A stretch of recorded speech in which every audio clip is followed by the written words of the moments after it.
BBA, BCA, BCom Computers, 100% placement guarantee. I create Degree College, Kukatpalli, Hyderabad.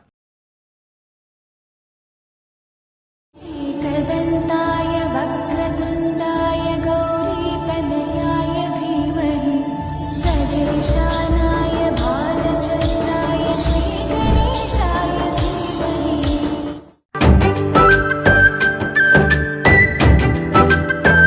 49 సమర్పించు Suman TV moms కిచెన్కి స్వాగతం. ప్రేక్షకులందరికీ వినాయక చవితి శుభాకాంక్షలు. వినాయక చవితి అనగానే బొజ్జగనపైకి రకరకాల పిండి వంటలు చేస్తాం. ముఖ్యంగా ఉండ్రాళ్ళు, పప్పులో ఉండ్రాళ్ళు, పాలతాలికలు, ఇలా మంచి మంచి చిన్న చిన్న ఐటమ్స్ని చేసి బొజ్జగనపైని మనం మొక్కుతాం కదా. మరి అందులో భాగంగా రమగారు రెడీగా ఉన్నారు. ముందుగా మీ అందరికీ ఉండ్రాలు చేసి చూపించబోతున్నాము. ఇంకెందుకు ఆలస్యం, రమగారిని పిలిచేద్దాం. నమస్తే రమగారు, వినాయక చవితి శుభాకాంక్షలు. నమస్తే జయ. సుమన్ టీవీ ప్రేక్షకులందరికీ వినాయక చవితి శుభాకాంక్షలు. వినాయక చవితి అనగానే ఉండ్రాళ్ళు, చక్కగా ఉండ్రాళ్ళు ఫస్ట్ గుర్తొచ్చేది అదే కదా, బొజ్జగనపైకి ఇష్టమైన పదార్థం.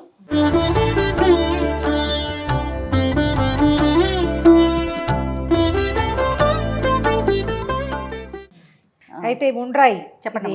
చాలా బలవత్తరమైన ఆహారం అంటారు. బియ్యపు రవ్వతోటి చేసుకుంటాం. కొంచెం ప్రాంతాల వారీగా చిన్న చిన్న తేడాలు ఉంటాయి. మనం జనరల్గా చేసేది బియ్యపు రవ్వ, శనగపప్పు వేసి చక్కగా ఉడికించేయటం, దాన్ని మళ్ళీ స్టీమ్ చేయటం. అవును, 2 సార్లు ఉడికిన ఈ పదార్థము సులువుగా అరిగిపోతుంది, ఎక్కువ తినగలుగుతాం. ఓకే. ఉండ్రాయి చాలా బలం అని చెప్తారు. ఆయుర్వేద శాస్త్రంలో ఇది ఎక్కువ చెప్తారనమాట. ఎలాగ కుడుము చేసుకుంటాం కదా, మన ఏమంటారు దాన్ని, మినపకుడుము చేసుకుంటామా, ఎట్లా ఒట్టి మినపిండితో, అదెంత బలమో ఇదంత బలం అనమాట. దాంట్లో మనం నెయ్యితో తింటాం కాంబినేషన్. ఇందులో కూడా మనం నెయ్యి వేసుకోవచ్చు, పచ్చళ్ళు, అల్ల పచ్చడి అలాంటివి అయితే చాలా బాగుంటుంది. వినాయకుడికి పెట్టేటప్పుడు ఓ చిన్న బెల్లం ముక్క కుడుల మీద పెట్టి నివేదన చేసేస్తాం. ఈజీ. 1 కప్పు రవ్వ, బియ్యపు రవ్వ పెట్టుకున్నాం అనుకోండి, 2 కప్పులు నీళ్ళు పెడదాం. స్టవ్ వెలిగించడం, ఓ మంచి చక్కగా గట్టి ఇత్తడి గిన్నె ఉంటే బెస్ట్, లేకపోతే కుక్కర్లో కూడా. గుజ్జి తరిగిన ముద్దుగా ఉందండి. ఇలాంటివి దొరికితే కొనుక్కోండి. చక్కగా 3 గుప్పెళ్ళ పాయసం అయిపోతుంది, 1 కప్పు ఉండ్రైపోయి ఇదైపోతుంది, గ్లాస్ అన్నం ఉడికేస్తుంది. ఓకే. అసలు అడుగంటదు, చక్కగా వస్తుంది బాగా. రమ్మగారు ప్రాసెస్ ఒక్కసారి చెప్పండి. 1కి 2 గ్లాసులు నీళ్ళు పెట్టుకోవాలి. శనగపప్పుని కొంచెం కడిగి 10 నిమిషాలు నాననిచ్చి ఉంచుకోండి. శనగపప్పుని ముందేస్తాం నీటితో పాటే, అది నీళ్ళు బాగా తెరలేక అప్పుడు ఈ బియ్యపు రవ్వ పోసేస్తాం, ఉడకనిస్తాం చక్కగా. అది బాగా ఉడికిపోయాక చల్లారినాక చిన్న చిన్న ముద్దలుగా చేసుకోవటము, దాన్ని ఎత్తి స్టీమ్ చేయటం. అంటే మనం ఆవిరికి ఉడికిస్తాం కదా, ఆవిరి కుడుము ఎట్లా చేస్తాం అట్లాగే ఇవి కూడా కుడుములు అనొచ్చు, ఉండ్రాళ్ళు అనొచ్చు. బొజ్జగనపైకి ఎందుకు రమ్మగారు అంత ఇష్టం? ఉండ్రాళ్ళు మనం వినాయక చవితి కానీ ప్రత్యేకించి అనుకుంటాం ఉండ్రాళ్ళే చేస్తాము అనేసి. అంటే ఇవి సులువుగా అరిగే పదార్థం అనేది ఒకటి. ఆ సులువుగా అరగడంతో పాటు ఎక్కువ బలాన్ని ఇస్తుందని. ఈయనకి ఎందుకో నూనె పదార్థాలు పెట్టరు గణపతికి కదా, తక్కువ పెడతాం. ఇప్పుడు పులిహార్లు, పాయసాలు కూడా తక్కువే చేస్తారు, అన్ని బియ్యము వాటితో బేస్ తోటే చేస్తారు. ప్రధానంగా ఏం చేస్తారండి వినాయక చవితి అప్పుడు? కుడుములు, ఉండ్రాళ్ళు, అంటే ఇందులోనే 2 రకాలు ఉన్నాయి కదా. తర్వాత పప్పులో ఉండ్రాళ్ళు, పాల ఉండ్రాళ్ళు, తర్వాత పాలలో ఉండ్రాళ్ళు కూడా. పాల ఉండ్రాళ్ళు కూడా బాగుంటాయి. పప్పులో ఉండ్రాళ్ళు లాగానే పాలతో ఉండ్రాళ్ళు. తర్వాత ఈ పాల తాలికలు చేస్తాం, అది కూడా బియ్యం పిండే కదా. అవి కాకుండా పాశం అంటారు మనకి కొన్ని ప్రాంతాల్లో, అదే మన పప్పులో ఉండ్రాళ్ళు లాగానే పాల ఉండ్రాళ్ళు లాగానే ఇంచుమించుగా అలాగే ఉంటుంది. ఇవి కాకుండా జిల్లేడు కాయలు చేస్తాం, కొబ్బరితోటి బెల్లం వేసి కొంచెం చిన్న లౌజ్ లాగా చేయటం, దాన్ని బియ్యపిండిలో పొదిగి బియ్యపిండి ఉడికించడం, అందులో ఇది పెట్టేసి దీన్ని స్టీమ్ చేస్తాం మళ్ళీ. అది కూడా బాగుంటాయి. జిల్లేడు కాయలు, పాలకాయలు, జిల్లేడు కాయలు 2 పేర్లతోటి చెప్తారు. మనం ఏ పేరు ప్రాంతాన్ని బట్టి, పదార్థం మాత్రం ఇంచుమించుగా ఒకటేగా ఉంటుంది. మోదకాలు అంటారు. మోదకము అంటే లడ్డు అని అర్థం కరెక్ట్గా చెప్పాలంటే. ఈ మోదకంలో ఒట్టి లడ్డూయే కాకుండా దాని లోపల స్టఫ్ చేయబడ్డ పదార్థాన్ని కూడా మనం మోదకం అనొచ్చు. అది బియ్య పిండితో చేయొచ్చు, శనగపిండితో చేయొచ్చు. ఓకే. మన ప్రాంతాన్ని బట్టి మనం ఎలా తింటే అట్లా, మనం ఏది తింటే అదే కదా దేవుడికి పెట్టుకుంటాము. ఖచ్చితంగా. ఇది కొంచెం నీళ్లు తెరలనిచ్చి, ఈ తెరలే దాంట్లో మనం అనుకున్న రవ్వకి సరిపడా ఉప్పు సరిపోతుంది. అంతే అంతే. ఓకే. ఇప్పుడు మన కప్పు రవ్వని ఏమాత్రం మొహమాట పడకుండా చక్కగా అందులో పోసేయాలి. మెల్లిగా ఈ శనగపప్పు, బియ్యపు రవ్వ తాపీగా ఉడుకుతాయి. ఓకే. ఇది కొంచెం సెటిల్ అవుతుండగా అప్పుడు జీలకర్ర వేసుకుందాం. ముందే కనుక జీలకర్ర వేసేసామనుకో రంగు మారిపోయినట్టుగా ఉంటుంది. చివరికి ఇంకొక 5 నిమిషాలు 3 నిమిషాల్లో దింపుతామనగా అప్పుడు జీలకర్ర వేస్తే సరిపోతుంది. రుచి కూడా బాగుంటుంది కదండి జీలకర్ర. జీలకర్ర వేస్తే రుచి బాగుంటుంది. అవును. ఇది మనం మామూలుగా ఉప్పిడి పిండి చేసుకుంటాం కదా అవును. బియ్యపు రవ్వతోటి, అదే పద్ధతి. కుతకుతలాడడం ఆగింది, ఇప్పుడు నిదానంగా ఉడుకుతోంది చూడు. అవునండి.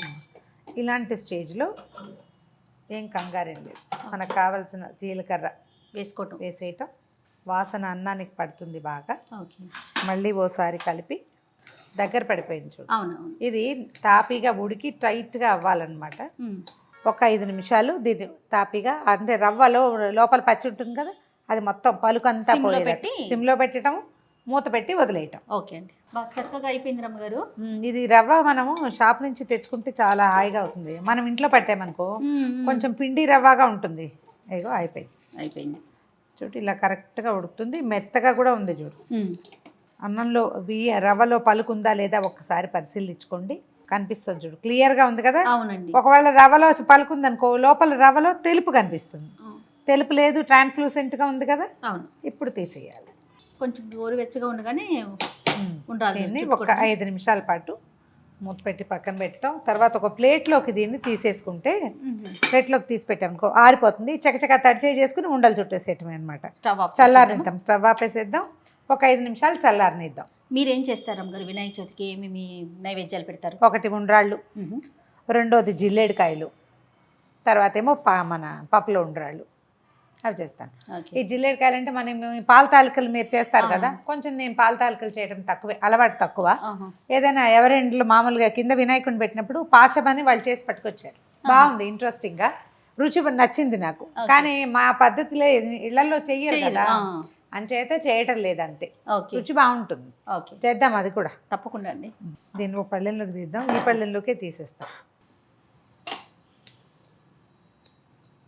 దీన్ని ఎక్కడ కాస్త గాల్లో ఉంచితే కొద్దిగా చల్లారుతుంది, చూద్దాం ఉండొస్తుందా రాదా అలాంటిదని. ఓకే, చక్కగా వచ్చేస్తున్నాయా? ఈ సైజు ఉండలు చేసేసుకోవటం. తర్వాత దీన్ని స్టీమ్ చేయటం. స్టీమ్ చేయడానికి కూడా మనం 2-3 విధానాలు పాటిస్తాం. ఒకటేమో ఒక పెద్ద గిన్నెలో నీళ్ళు వేయటం, పైన ఒక తెల్లటి బట్ట వాసన కట్టి ఆ బట్ట మీద ఇలా పేర్చేసుకోవాలి, స్టీమ్ చేసుకోవటం. లేదా మన దగ్గర స్టీమర్స్ ఉన్నాయనుకోండి, ఇడ్లీ కుక్కర్లు వస్తాయి కదా, అడుగుని నీళ్ళు పోయటం, పైన స్టీమర్ ప్యాన్ పెట్టేసుకోవటం, దాంట్లో వేసుకోవటం, ఈజీగా ఉంటుంది. చూడు ఉండలు చేసేద్దామా? చేసేద్దామండి.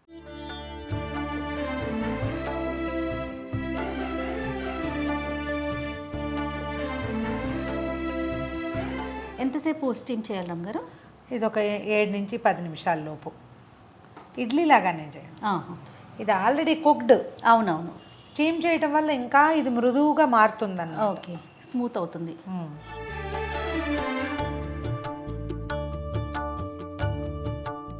రమ్మగారు నెక్స్ట్ ఏంటి? ఉండలు చేసి పెట్టుకున్నాం కదా, ఇప్పుడు దీన్ని పక్కన పెట్టి ఒక స్టీమర్ పెట్టుకుందాం స్టవ్ మీద. ఒక గ్లాస్ నీళ్ళు పోసేసాము, తర్వాత దాని మీద ఈ స్టీమర్ వద్ది పెట్టేస్తాం. ఇలాంటివి బాగా దొరుకుతున్నాయి మనకి ఇప్పుడు. నేను మామూలుగా పాత రోజుల్లో ఏం చేసేదాన్ని అంటే, దీనికి ఒక తెల్లటి గుడ్డ వాసన కట్టి బట్ట తడిపేసి పిండేసేయాలి, తడి బట్టని కట్టేసేయాలి. దీని మీద పేరు చేయటం, ఒక పీసుని దాని మీద వేసేసి పెద్ద మూత ఒకటి పెడితే ఒక 5-8 నిమిషాలు ఉంటే కనుక చక్కగా అయిపోతాయి. ఇప్పుడు మనకి ఈ అవకాశాలు వచ్చినాయి కదా. అవునవును. స్టీమర్ పెట్టేస్తాము, స్టవ్ వెలిగించాం కదా, దీంట్లో ఇవి పేరు చేయాలి. దీనికి సరిపడా నిండా కూడా పెట్టేసుకోవచ్చు జయ. ఓకే, నాకు ఇంట్లో ఇది లేదు రమ్మగారు, స్టీమర్ లేదు, కానీ ఇడ్లీ గిన్నెలోనే పెట్టేస్తాం. అలా కూడా ఒకవేళ ఇది లేకపోతే మనం ఇడ్లీ పాత్రలో కూడా పెట్టేసుకోవచ్చు. ఇడ్లీలు వేసుకున్నట్లుగానే ఇవన్నీ ఉండాలని అందులో పెట్టేసి పెట్టేయటం యాజ్ ఇట్ ఈజ్. చక్కగా ఉంది, ఇది బాగుంటుంది. ఇందులో మనం తట్ట ఇడ్లీ, గ్లాస్ ఇడ్లీ అలాంటివి చేసుకోవచ్చు, బాగుంటుంది. ఒక 5 మినిట్స్ హైలో ఉంచుతాం స్టవ్, తర్వాత ఒక 2 నిమిషాలు సిమ్లో పెట్టి, తర్వాత 2 నిమిషాల తర్వాత ఆపేసేయటం. ఒక 5 నిమిషాలు దీన్ని పూర్తిగా సెటిల్ అవనిచ్చి అప్పుడు ఓపెన్ చేసుకుని మనం ప్రసాదం పళ్ళల్లో పెట్టుకోవటం, దేవుడి దగ్గర పెట్టేసుకోవటం. నీళ్ళ మించి స్టీమర్ తీసేసాం కదా, ఇప్పుడు మూత తీసేయాలి. చక్కగా వచ్చేసినాయి గారు అమ్మగారు. వేడి వేడి ఉండ్రాళ్ళని అలాగా తీయటం, చక్కగా పెట్టేయటం. చల్లారినా కూడా బాగుంటాయి జయ ఇవి. చాలా సులువుగా చేసుకునే ఉండ్రాళ్ళు రెడీ అయిపోయి స్వామి ముందు పెట్టి గణపయ్య మమ్మల్ని అందరినీ కాపాడని చెప్పి మొక్కుకోవటమే తరువాయి. దీంతో పాటుగా మొత్తం మనం చేసుకునేటువంటి 4-5 పదార్థాలు, 3 రకాల పళ్ళు, తర్వాత అటుకులు, కొంచెం కొబ్బరికాయలు, తర్వాత పటిక బెల్లము, అదే మన ఏమంటారు పానకము, తర్వాత వడపప్పు, అలాంటివి మొత్తం నైవేద్యం పెట్టుకోవటం రెడీ. ఇంకా అయిపోయింది. ఇవి చప్పటివి కదా, అవును రమ్మగారు. నివేదన చేసేటప్పుడు ఓ చిన్న బెల్లం ముక్క దీని మీద పెట్టడం, నైవేద్యం పెట్టేసుకోవటం. చక్కటి రవ్వ ఉండ్రాళ్ళు రెడీ అయిపోయినాయి. సో మీరంతా కూడా పండగ రోజు చక్కగా బియ్యపు రవ్వతో చాలా సులువుగా చేసుకునే ఉండ్రాళ్ళు రెడీ అయిపోయినాయి.